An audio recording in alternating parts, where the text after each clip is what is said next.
So I'm making this video to show you how to protect yourself from a brand new and really easy way for a bad guy to steal your ATM PIN code with an iPhone, even if you're shielding the keypad so he can't see you put it in. And to show how hard it is even to detect that it happened, I'm gonna go into this store and steal somebody else's code. So watch closely to see if you can tell the moment that I actually do it. So she just swiped her ATM card and she's inputting the PIN here, which is the last thing you do before you finish your transaction.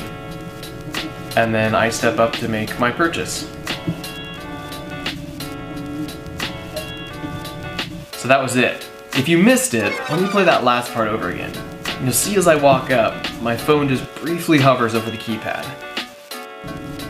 So let me explain what just happened. So what I've got here is a device from a company called FLIR that just came out onto the market, and it clips onto the back of an iPhone and it displays infrared, which basically allows you to see the temperature of things. Here's where it gets interesting. 30 seconds ago, I was sitting on this couch. You probably can't tell where, but how about now?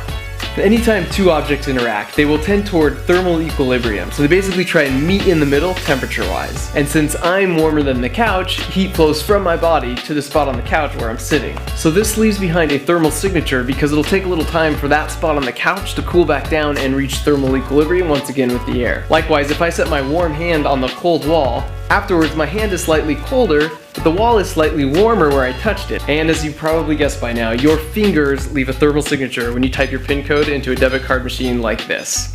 And as you can see, in this case, the PIN code was 12345. 12345? Yes! That's amazing! I've got the same combination on my luggage!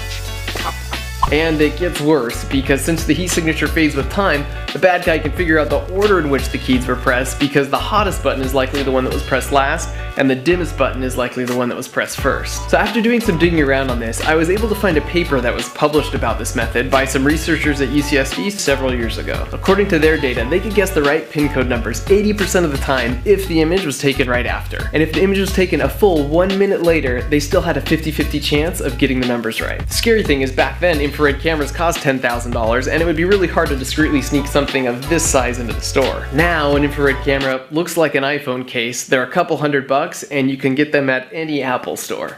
However, there are two pieces of good news here. The first is that this won't work on all keypads. For example, metal keypads reflect IR like a mirror, plus they're highly thermally conductive, which dissipates the heat quickly, which doesn't allow for a thermal signature to even be left behind. However, I still found plenty examples of rubber and plastic buttons in my area that definitely left behind a thermal signature. Not to mention the other applications beyond PIN codes, such as door entry systems. The second, and this is the real point of this video, is that it is really easy to defend against this by simply resting your fingers on other buttons as you type in your code. As you can see here, this simple precaution makes a meaningless thermal signature. So spread the word, because it doesn't take any extra effort or time, and it makes this potential threat a complete non-issue. Oh, and finally, if you are part of the 11% of the population whose PIN code actually is 12345, consider this sage advice. Change the combination on my luggage! Yes, sir.